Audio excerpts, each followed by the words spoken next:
Toki.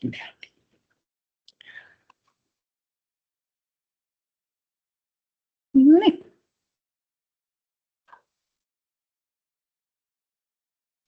Hyvä. Hei, pahoittelut pienestä teknisestä säädöstä näin alkuun, mutta hyvä. Ennätettiin saada muutaman lisäosallistuja vielä paikalle tässä ajassa. Niin aloitellaan sitten meidän tilaisuutta. Eli tervetuloa kaikille tähän iltapäivätapahtumaan, missä puhutaan vähän eri näkökulmista sosiaaliseen kestävyyteen kaupungin työssä. Ja mennään suoraan sitten asiaan. Ja tietysti aina mitä unohtuu, niin on esitellä itseni alkuun. Eli mun nimi on Suvi Jäntti ja olen Espoon kaupungilla kestävän kehityksen osaamiskeskuksessa, toimin erityisasiantuntijana. Ja tässä on meidän ohjelma tänään. Meillä tosissaan pieni muutos puhujiin, koska on sairastapaus, niin meillä on tänään Hilkka Malinen sitten avaamassa tilaisuutta. Hilkka esittelee itsensä sitten tuossa avaussanoissaan. Sen jälkeen ihan muutama sana, että mitä tarkoitetaan ylipäätään sosiaalisella kestävyydellä kaupunkien tapauksessa. Ja sitten kuullaan meidän opiskelijoiden esitys heidän selvityksestään, että miten Espoon kaupunki näyttäytyy ihmisoikeusnäkökulmasta. Tuossa välissä on tarkoitus pitää kahvitauko, eli näitte, että kahvit oli tuossa ulkopuolella, mutta siihen tulee vielä jotain pientä purtavaa kahvia lisäksi. Ja kahvitauon jälkeen olisi tarkoitus kuulla vielä tästä eurooppalaisesta ihmisoikeuskaupunkien verkostosta ja keskustella sitten vielä loppuun. Ja viimeistään 4:00 tarkoitus lopetella tilaisuus. Meillä on tosissaan, niin kuin kutsussakin sanottiin, osa esityksistä, eli lähinnä opiskelijoiden esitys pidetään englannin kielellä, mutta sitten tarvittaessa, jos jotain kääntämisapua tarvitsette, niin voitte huikata ja autetaan toinen toisiamme sitten sen suhteen tänään. Mutta todella mukava saada teidät paikalle ja lähdetään sitten liikenteeseen. Eli Hilkka, hienoa, että olet päässyt avaamaan meidän tilaisuuden, niin ole hyvä. Kiitoksia, Suvi.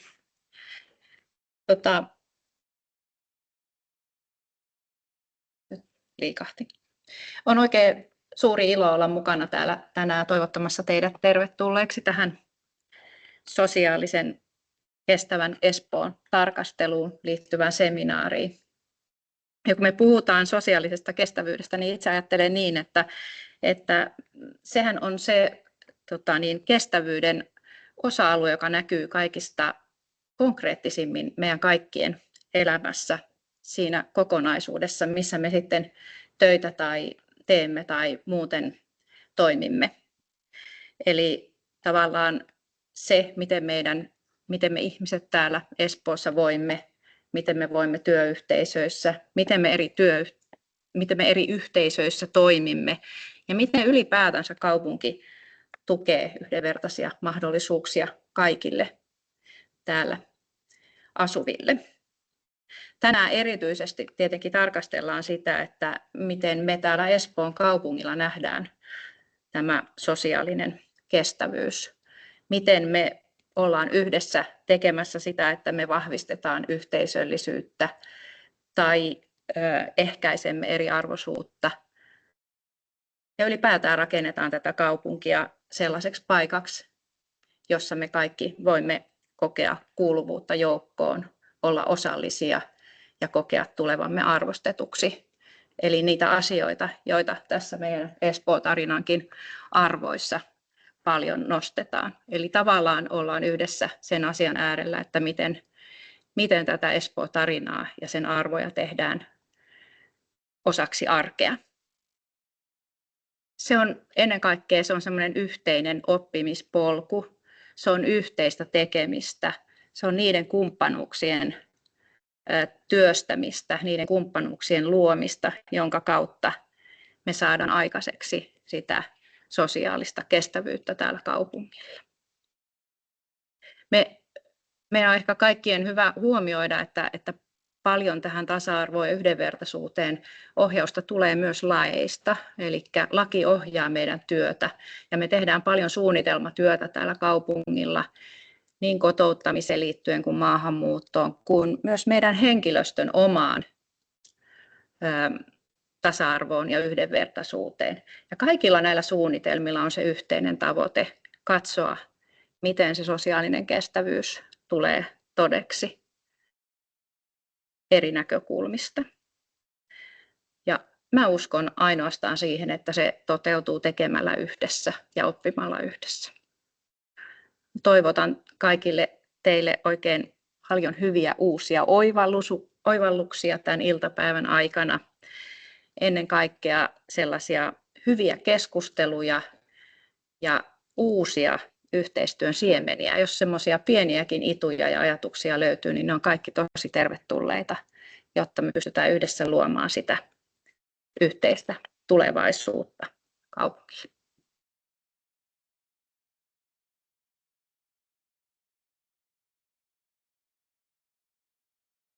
Kiitoksia. Jatketaan sitten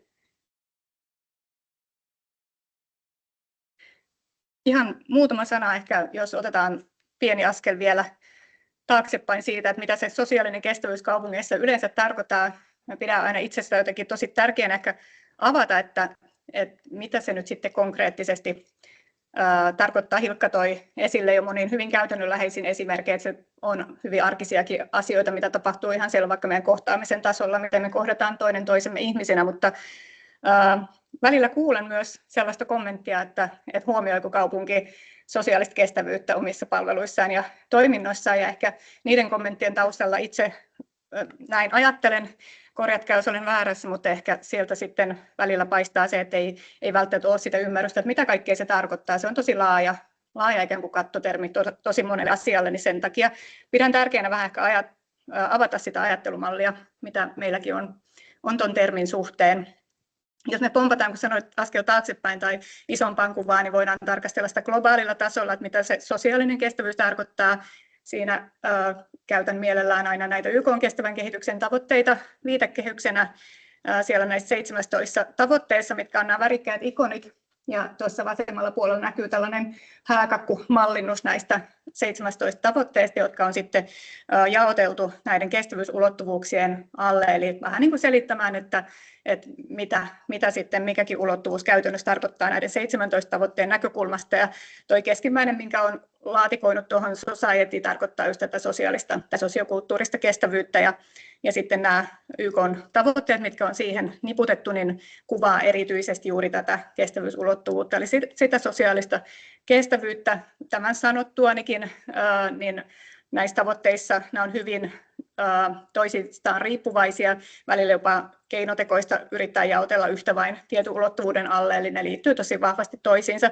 Mutta mitä se tarkoittaa kaupungeissa, niin tuohon on vähän avattu sitten tuohon oikealle puolelle näitä YK-tavoitteita ja mitä se kaupungin palveluissa ja toiminnoissa voi tarkoittaa. Eli köyhyyden vähentäminen, tavoite numero 1, tarkoittaa meillä vaikka ennaltaehkäisevää työtä syrjäytymisen vähentämiseksi. Siihen voi liittyä vaikka meidän työllisyyspalvelut, mitkä taas kaupungille on tullut vastuulle. Ja kakkostavoitteessa ei nälkää, Suomessa ei absoluuttista nälkää olekaan, mutta kaupunkien toiminnassa se tarkoittaa vaikka kouluruokailua, päiväkotien ruokailua ja sitä ruokakasvatusta ja asennoitumista vaikka ruokaan, mitä sitten he tekevät siellä. Sitten toki vaikka sukupuolten tasa-arvo, tavoite numero 5, liittyy ja ylipäätään tasa-arvo- ja yhdenvertaisuustyö vahvasti sosiaalisen kestävyyden kaupungin työssä. En käynyt näitä kaikkia sanasta sanaan läpi, mutta tällä haluan vain avata hieman, mitä sieltä globaalista, kun tavoitteet tuodaan paikallistasolle, niin mitä se voi tarkoittaa. Ja tässä ehkä vielä, mitä haluan korostaa, niin sosiaalista kestävyyttä, niin kuin se tässä hääkakkukuvassa on piirretty tuonne ikään kuin, että se uppoo sitten tuonne alimman rinkulan, mikä on ekologinen kestävyys, eli meidän luonto ja ympäristön sisälle, niin, ja talous sitten vielä tuon sosiaalisen sisälle, eli siinä pikkasen tulee sitä ikään kuin ajattelua siitä, että näitä kaikkia pitää edistää yhtäaikaisesti, eli ei riitä pelkästään, että yhtä vain edistetään, mutta yksi esimerkki siitä, että me tarvitaan meitä ihmisiä mukaan vaikka sitten siihen ekologisen kestävyyden eli ympäristötyön edistämiseen, että ne, joilla ei ole voimavaroja tai sanotaanko näin, että voimavarat menee vaikka joka päivä siihen, että mietitään, mistä saadaan ruokaa perheelle pöytään, niin sitten jo heillä kyllä mahdollisuuksia ehkä miettiä myös vaikka kierrätystä tai energiansäästöä sun muuta, eli nämä on hyvin nivoutuneet toisiinsa. Jotten innostu puhumaan näistä sen enempää, niin tässä on vielä yksi esimerkki, minkä Kuntaliitto on tehnyt Ja tässä on tosissaan nyt tarkoitus vaan tuoda esille, että sosiaalinen kestävyys on kaupungin työn ytimessä. Että meidän kuntalakia katsottaessa, niin siellä ensimmäisessä pykälässä jo toki todetaan se, että kaupunkien tehtävä on vastata asukkaiden hyvinvoinnista. Ja nämä on niitä eri tapoja, millä sitä tehdään. Tätä voidaan katsoa hyvin laaja-alaisesti, että miten sitä mahdollistetaan, sitä sosiaalista kestävyyttä. Että siellä on tosi selkeitä suoria tekoja, millä sitä tehdään, vaikka koulutus, meidän koulut, päiväkodit, mutta sitten myös vaikka kulttuuripalvelut, kirjastot, liikuntapalvelut, mikä on ennaltaehkäisevää hyvinvointia. Mutta sitten ihan yhtä lailla tuo elinympäristö, eli siihen liittyy sitten taas meidän kaavoitus ja miten me mahdollistetaan sillä kaupunkirakenteella sitten sellaista hyvää elämää. Mutta tällä halusin nyt ehkä avata sitä laaja-alaisuutta, mitä se kaupungin rooli on sosiaalisen kestävyyden edistämisessä, eli se voidaan nähdä todella laajasti. Hyvä. So this was the first introductions to the theme, and now we will switch the language to English. And as I mentioned, we will help out if you need some translation help, maybe during the presentation of the students or afterwards. But we are really proud to have our Aalto University students presenting their great work on the City of Espoo and human rights that they did during a course called Designing for Services, where we had a great cooperation with them. And this is an initial, actually, I think, first time that we as a city take a look at what this theme of human rights is in a city perspective. And now I would like to invite you students come and present your work. So please come over here and please present yourself as I didn't put your names on the slides. Sorry for that. Oh, there they are. So the floor is yours. Okay. Go ahead. Thank you. Hi, everyone. Thank you all for having us here. We are really grateful to be talking a little bit about our work, all the things we have done over 6 weeks. Sorry, everybody can hear me all right? Okay, everybody can hear me better now. Yeah, we're very glad to be here, very grateful to be here. We recognize some of you in the audience that have attended our workshop and spoke with us. We're super thankful for all the support you provided. So our presentation is called Starting Espoo's Journey as a Human Rights City. We've been really interested in this initiative called the Human Rights City, and so here today we talk a little bit about how Espoo can get started on this rather big journey. I have to say that when we first received this project, we were all a little bit astonished, a little bit surprised, and a little bit taken back, because human rights in Finland, to us, it didn't immediately click. It seemed so much more relevant to think about human rights in places like the Middle East or other developing countries. But what role does human rights have to play in Finland? As we dove into this project, as we started talking to people, we began to realize human rights does have a place to play in Finland. And we want to start our presentation off with a story to show how this can relate. Before we get further ado, just to introduce ourselves, which I forgot. My name is Yu Chen. This is Yoni, Leo, and our lovely Ina. This is the story of Bibek. He is a second-generation Finn whose family has been living in Finland for the last 20 years. This year, he just graduated from the University of Metropolia of Applied Sciences, and he's been looking for jobs.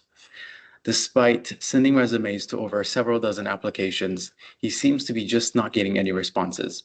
He knows the job market right now is very difficult, but somehow it seems to him his Finnish classmates have it just a little bit easier. What is not visible to Vivek is how Finnish companies actually make their choices when it comes to hiring. In 2024, the Ministry of Economic Affairs and Employment released a study on job applications between between Finns with foreign sounding names versus native Finns. And what they find out is that ethnic Finns with different foreign names have 1.4 to 2.5 times lower callback rates versus native Finns, despite the same job qualifications. And this is a trend that's been improving, and in fact, it has been even higher back in 2016, when ethnic Finns from Somalia had rates as high as 4 times the number of needed applications to receive a similar callback. This is something that is not necessarily widely known, and this shows how the issue of human rights can still play a role in Finland today. The character of Bibek he's not real, he is fictional, but he has been inspired by stories we have heard in our interviews and workshops. To go back a little bit to where we went with this project brief. So in the beginning of September, Karina, Suvi, Hannah, and Francesco from the city approached us with this project brief. They're interested to explore how the city of Espoo can join the Human Rights Cities Network, and they asked us to help define for them what it could mean to be a human rights city and offer concrete next steps. We had several research questions going into this. What does it mean to be a human rights city at the city level? How should we think about this term, human rights? Do we actually see it in our daily lives? What is this Human Rights Cities Network, and what is the value in joining it? What roles do different actors, including city departments and community, play? So hopefully, after this presentation, we shed some light to some of these questions. I want to talk a bit about our methodology as well. So the approach we choose is a service design methodology. And of course, after all, we are from a service design class. What this means to say is that we are not taking a sociological lens to this study. We did not compile a list of different social issues and different human rights issues that the city of Espoo is facing. We think, in fact, that the city itself actually knows a great deal and very clearly on the different issues it's facing. But service design, rather, it focuses on organizational logics, dynamics, institutional dynamics, how different actors might relate and interact with each other.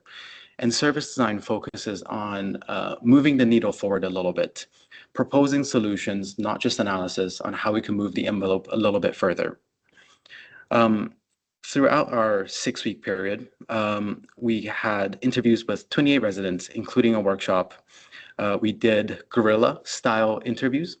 What this means to say is we visited different parts of Espoo, and we interviewed people on the streets asking simple questions.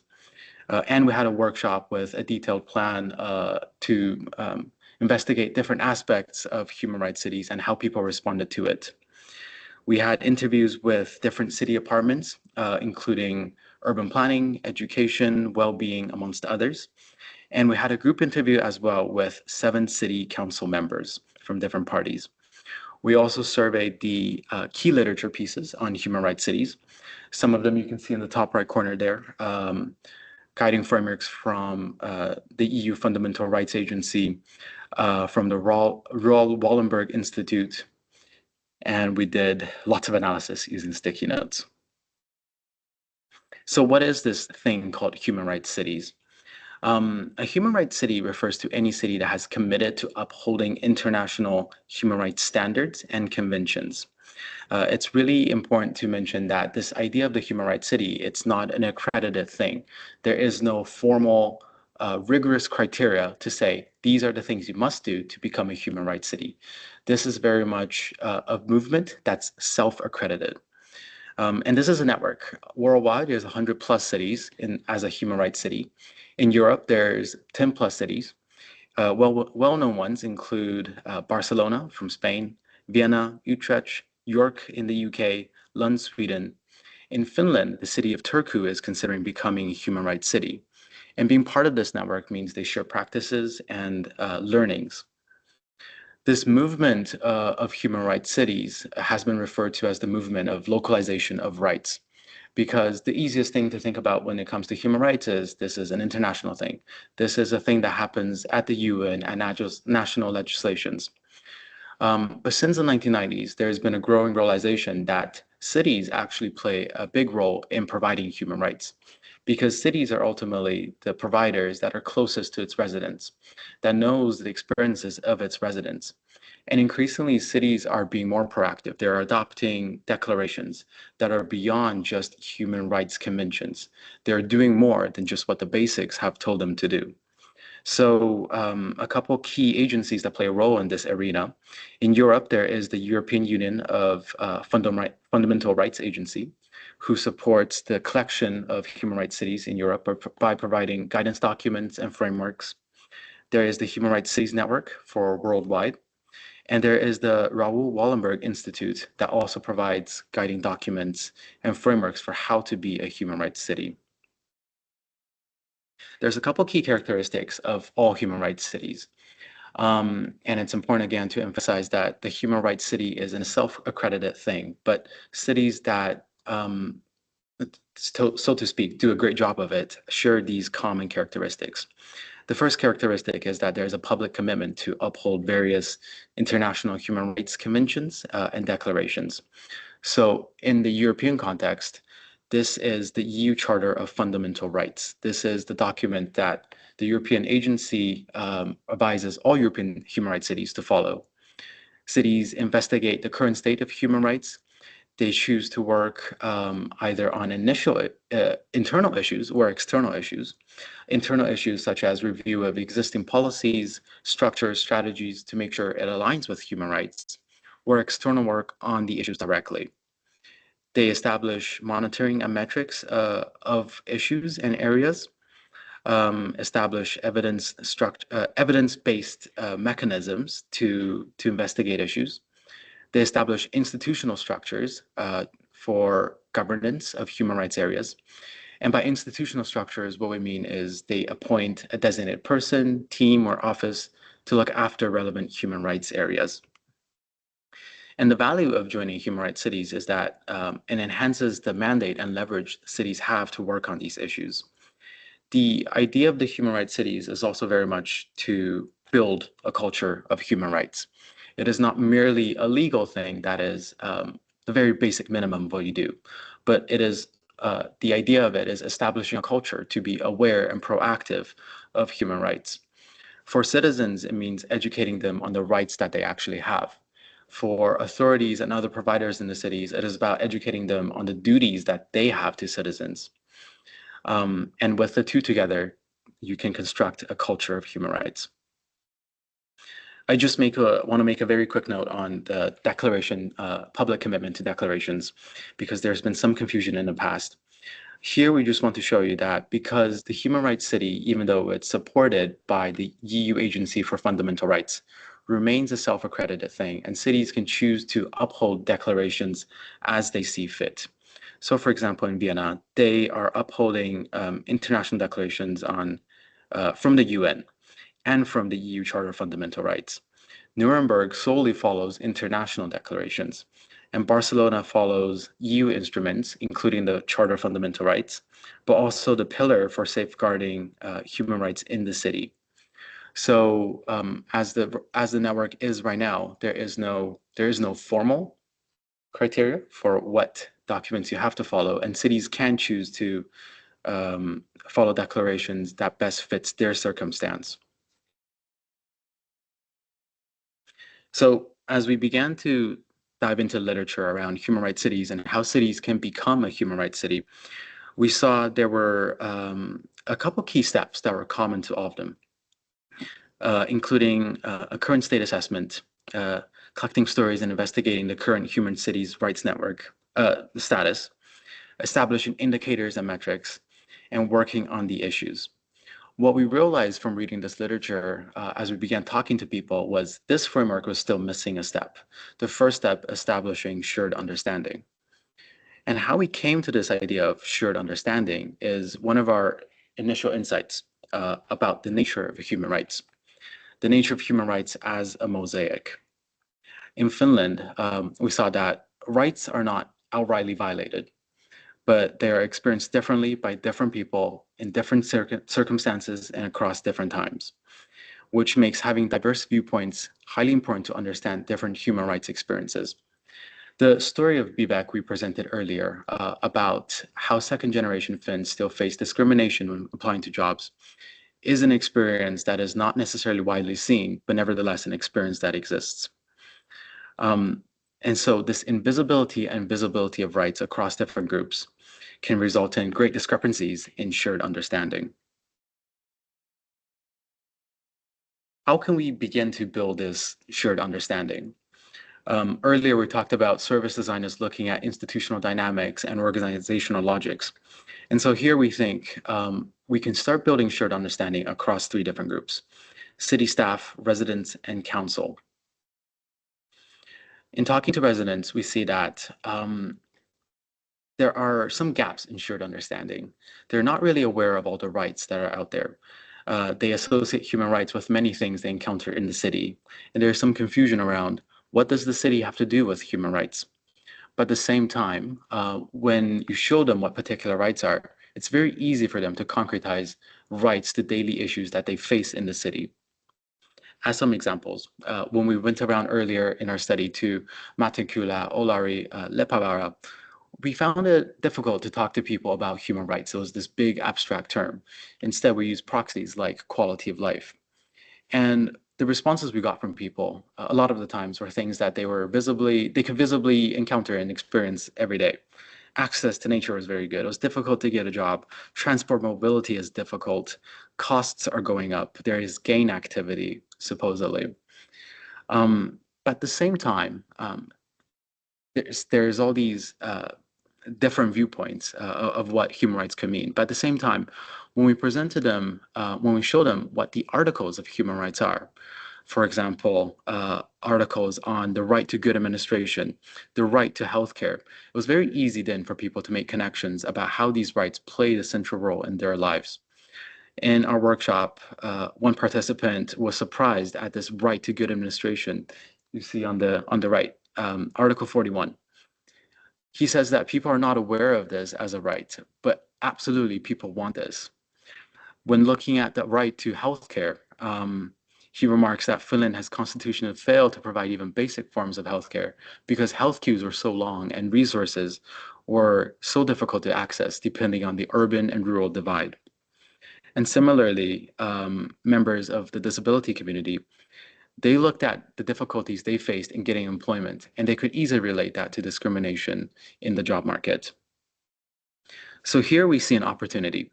Despite the confusion about what human rights can mean, there's a possibility to leverage resident participation by communicating how rights can be relevant to their daily life in the city. There's an opportunity here to elevate resident stories and bring resident stories and show them the Human Rights Cities network and framework is relevant to their daily lives. For city staff, we saw that they were unfamiliar with this human rights terminology, but they saw their work as intrinsically tied to human rights. And they see this value of the Human Rights Network as something that can improve and foster how they can do work. When we interviewed staff across the various departments of planning, education, and well-being, what we saw was that Espoo already works on a large variety of issues. Issues such as minorities and immigrant experiences, bullying based on student backgrounds, racism integration, the formation of shadow societies, economics, mental health, all the variety of it. What city staff sees is that, in principle, the Human Rights Cities Network, sorry, there's quite a bit of feedback. I hope you guys are hearing me okay. I think it's a bit better now. Yeah. So what staff sees is that, in principle, this Human Rights Cities Network could strengthen their work, could be something that help us become even better. And for them, it's important, this very image of the city as a city that works on human rights issues can strengthen the ability of the city to achieve better outcomes in these various work areas. So the opportunity we see here is that showing city staff what human rights cities are, showing them as a tool to help improve their work and as a tool they can leverage, is a way to increase support for the Human Rights Cities Network. For council, we see there is perhaps a more mixed support of human rights cities. This idea of the human rights city is a little bit more ambiguous. We think perhaps that there is a more disconnect between council and resident views, even though everybody agrees in principle that this human rights cities or human rights is a good idea. We see quite a bit different views. For example, in the first view, we get this little bit of a more skeptical sense. Does this human rights city thing, does it require money? What do we gain? Do we get a badge? And there's these other views saying that the human rights cities project right now is coming at a completely wrong time. It cannot fix the crisis we're having with the Espoo story. Talk of human rights is narrowing in Finland, even though 1/5 of Espoo is made up of immigrants. And we heard from city councillors as well that non-Finnish or Swedish speakers cannot participate effectively in council, even if they're elected, because none of the documents are provided in English. So from these, we get a sense that there is differing views in council about this nature of human rights and where human rights could be leading. There's a few limitations with our project, and had we more time, I think we would have loved to discuss and explore further how representative is City Council of minority voices. From a very cursory glance at who are councillors in Espoo, it seems perhaps the representation is not very high. We would love to know more, if we had more time, about how council receives various information about the experiences of its differing citizens, given representation is perhaps not so high.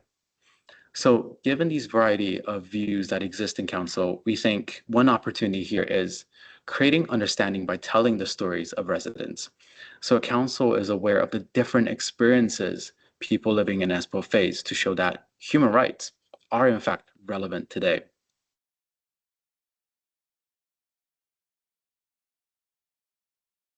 There's some technical difficulty because we imported the slides from Google Docs. You can't really see the text here. But what we wanted to summarize here was that based on these different viewpoints of the residents, the city staff, and the councillors, we shaped our tools for how we can begin Espoo's journey to a human rights city.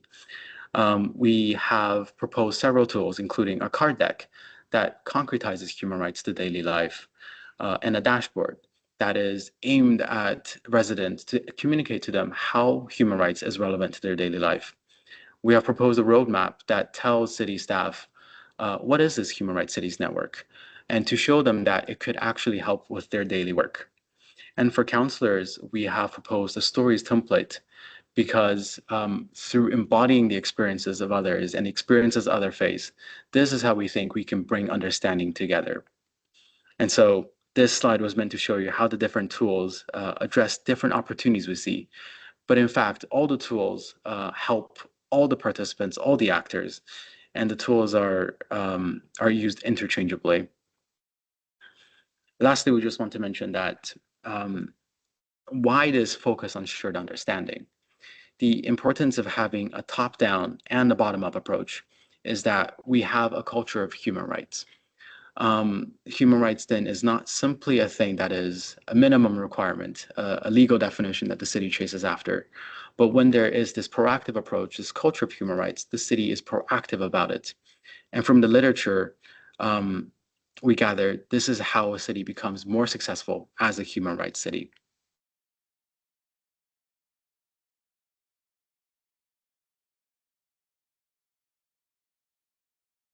Now, how might we work towards this shared understanding of human rights? To answer this, as part of our project, we've designed a human rights card deck.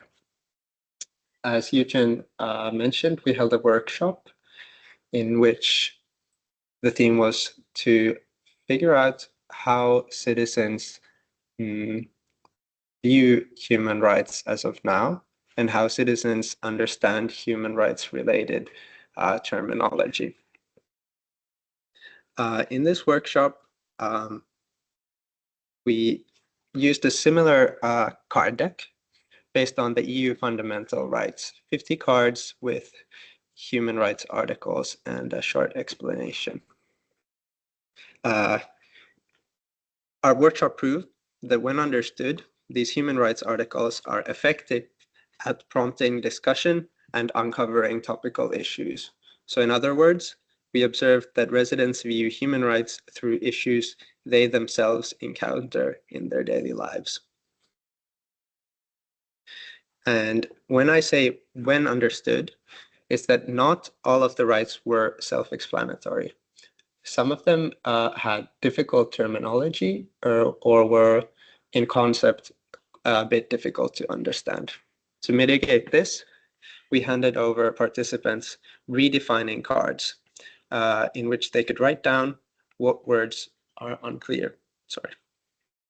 For example, placement services was something that participants didn't find easy to understand, and they would like this wording, for example, to change to employment finding services. So during our project, we made a further iteration of the human rights card deck. In this version, we've translated all rights from English to Finnish, both displayed on the top of the card, added a rephrased explanation of what the right means in simpler terms and simpler phrasing. We've added icons for visual affordance and color coding based on the themes in the EU Charter. In the future, we picture that these cards could be used as part of our larger strategy for building shared understanding. We think that a workshop series where different groups are brought together to teach and learn from each other about the nuanced experiences present in Espoo could be the first step in finding out the most pressing issues in Espoo today. Joni will give an explanation further on how these cards could be used in the future.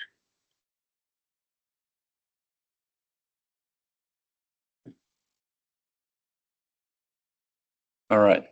So the deck of cards would be used in the first step of this roadmap for the shared understanding. But the next step would be to build this current state assessment, so collecting stories and investigating the current state. So Espoo's diverse demographic is not equally represented in city administration, and the process needs to be participatory in nature. So we recommend basing investigation on real stories to uncover the nuanced experience and intersectionalities. So the goal is to have a selection of either the most pressing human rights, current policies, or local issues, and investigate how the city is currently working in line with the Charter and where there is room for improvement.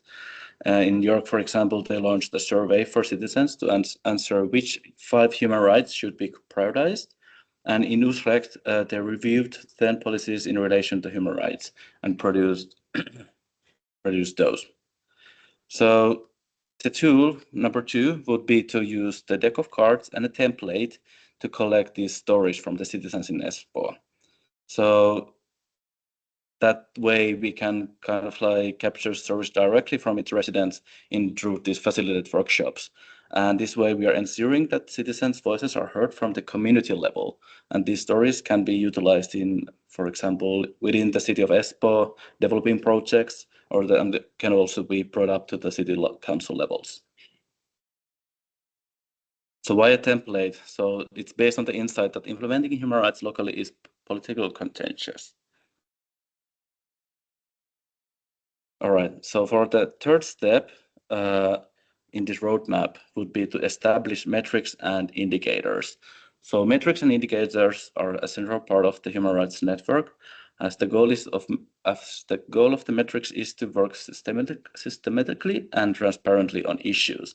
So through this, we can build the trust, engage citizen participation, and also set concrete goals that the city of Espoo can work towards.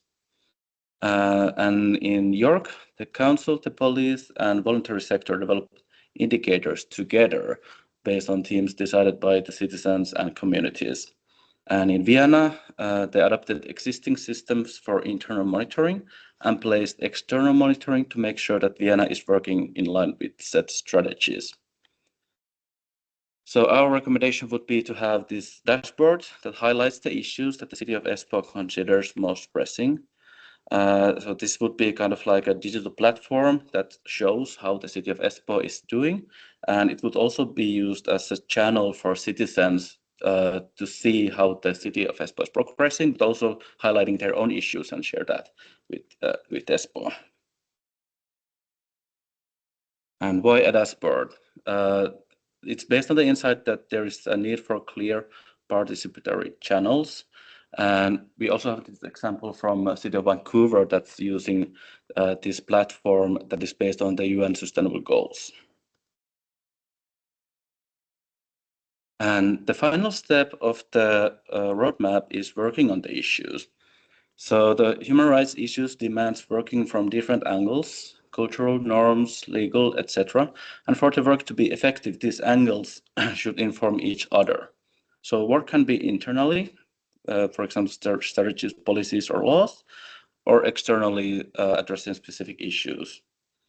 And most human rights cities have implemented concrete governance structures. For example, they have designated person or teams or departments that are taking care of it, or and also being responsible for upholding this active focus, ensure collaboration, and secure transparency towards citizens. In New York, the Human Rights Coalition arranges events for citizens to raise awareness and promote cultural human rights work. And in Vienna, they have established a human rights office in 2015 with a human rights coordinator leading the office.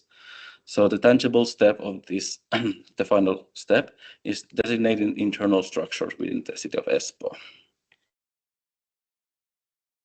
All right, so conclusions and next steps. As the human rights touch all aspects of our lives, from the access to art and science to education and healthcare, employment, legal assistance movement, starting a family, and even the right to life itself, rights are embedded into our everyday experiences, and many are therefore taken for granted.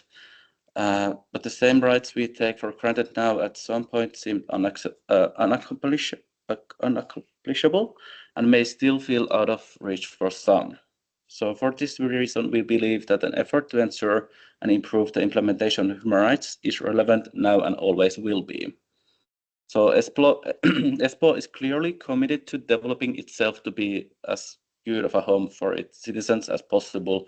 And we also sense a desire to be seen as a pioneer city when it comes to well-being and sustainable development. So Espoo currently employs numerous programs for ensuring better outcomes for citizens, and we still identify a need for better structures through which human rights are assessed in Espoo. And we believe that an improvement in this field of thinking could have a large positive impact on the whole of Espoo and its citizens. All right, and I'm gonna leave you with this quote. So tell me and I forget, teach me and I may remember, involve me and I learn. Thank you.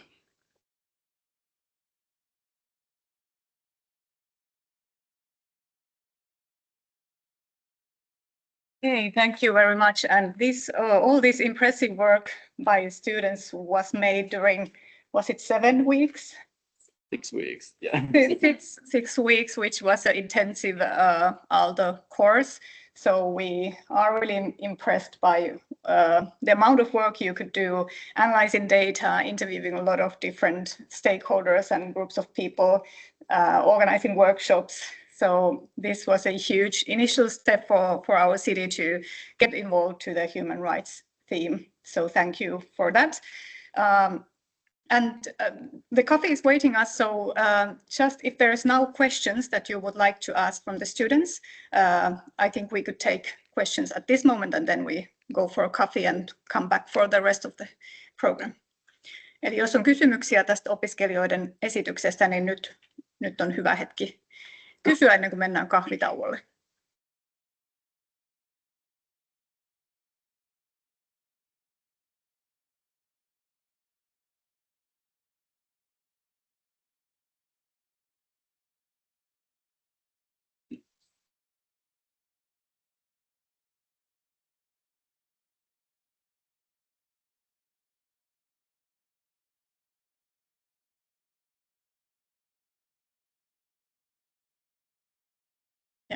That's a good clarification.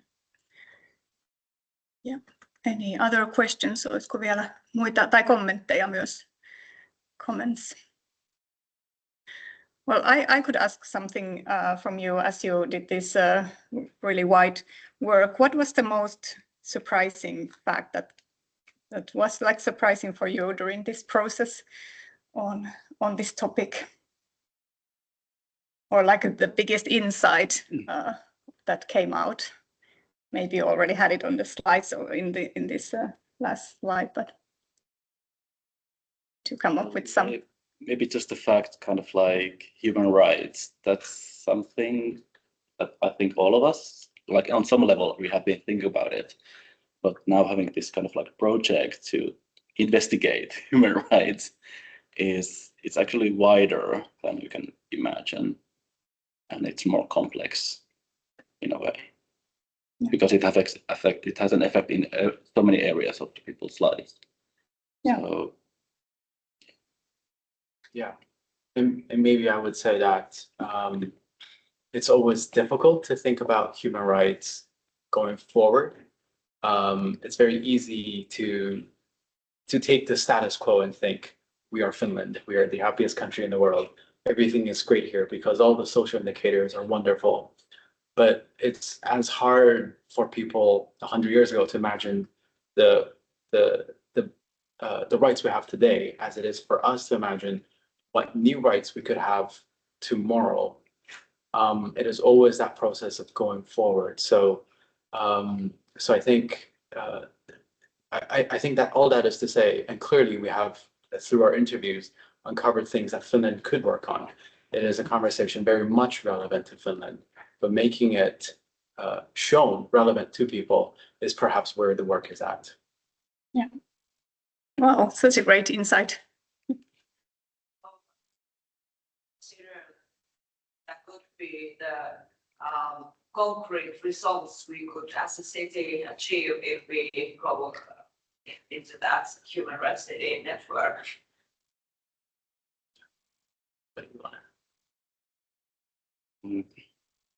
Well, we did show the kind of like the roadmap and the different tools. Of course, they're just like examples of tools that could be used.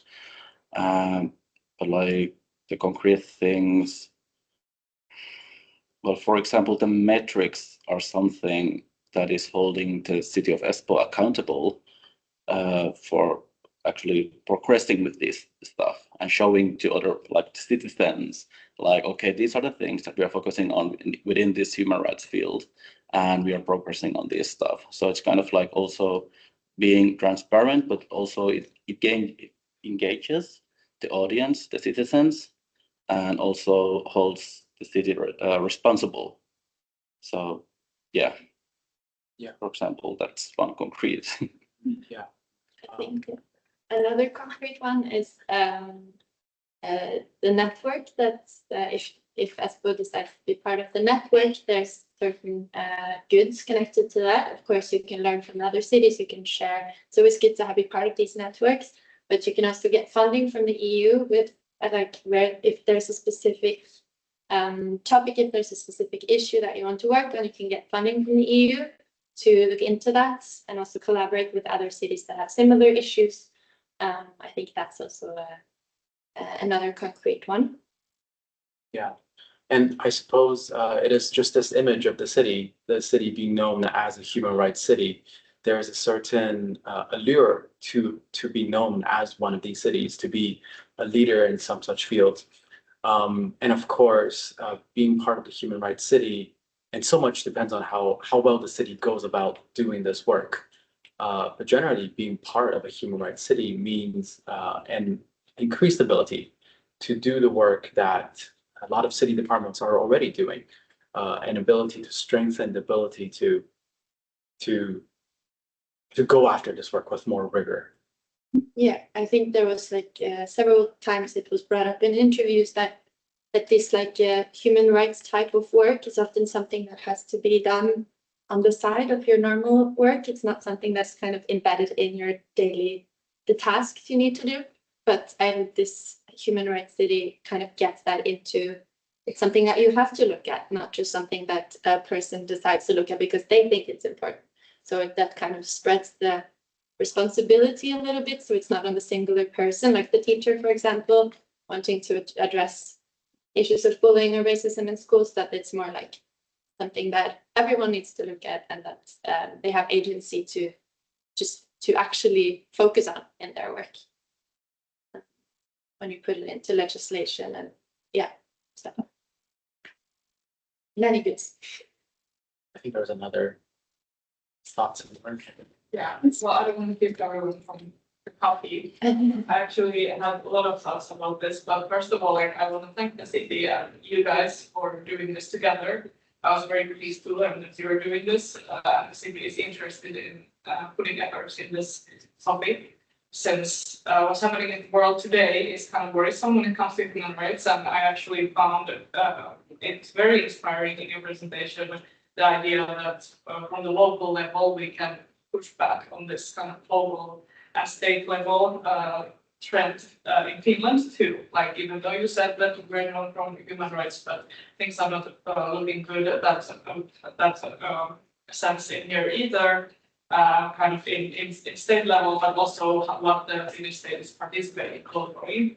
So I think it's very important thing to focus on. I think like the one risk that came to my mind in joining this type of networks is that it just doesn't become just an image, you know, because it's kind of easy to be like, yes, I know it can be like a selling point to some political decision makers to be like, hey, how is making Espoo more attractive, and that's true. For me, from my point of view, there's the risk of like, okay, hey, yay, we are a human rights city and we don't actually do anything. Yeah. And since if I understood correctly, this network doesn't really require anything from you to join, but it's kind of like when you join, they have encourage you to do this. And there's value in that, sure. And there's also that's kind of what worries me a little bit about it. But when you mentioned the possible funding, like, I think that might be a selling point also to some business makers. But thank you so much. Yeah. Well, a very interesting point on that. I think so. The EU Agency for Fundamental Rights just in 2022 and 2021 have published guidance documents on how to be a human rights city. And supposedly they are also working on more standardized indicators for what does it mean to be a human rights city. So even though right now it is not an accredited thing, it's possible in the future that this becomes a thing that is more measurable to see what cities are actually doing better and not, and perhaps the ones that are lagging a bit more behind. And so this is also why we think this idea of shared understanding is very important, because maybe one day you'll be accredited, but before you get accredited, perhaps to really do the work of human rights cities, we think it really has to come from all the actors. They have to be aligned to understand the importance of this to make it work the best way it can. Great, thank you very much for all your comments and questions. I think now we improvise a little bit with our timetable. We go for a coffee and we can have conversation there, and then we come back just to hear the last presentation and see if we still have time for conversation, but we can have the dialogue over the coffee as we are a small group. So please, the coffee is outside. You are served. Let's go.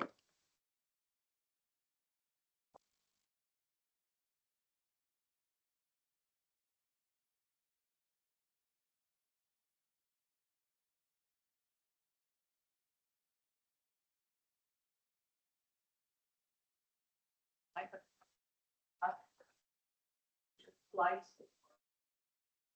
because I think or you put it in other words, like, oh, we have to also have these black and white all the insights that came now with questions. Oh yes, the report. Yeah. Yeah, we will make some changes because we got feedback now from the teachers, so we will look at it again and then send it to you. Is that the plan? Yeah. I just want to make sure that order, because you have really nice insights. All this. We got the feedback on Friday. Was it that Friday? So yeah, we hadn't had time to go through that. Yeah. A lot of things come into fashion and we don't manage to Well, yeah, I need to think that we're getting when you are and letting things go through brain and if you look at like more and more things like that. I mean, I think I would next say that they weren't already in these presentations, but still I think get away from the more nuance maybe. Yeah, like this presentation, it's just the third time. It's changed every time. Yeah, I guess So this is the same presentation. so it's always evolving as a problem. Yeah. So at least you can still say something. Yeah. Mhm.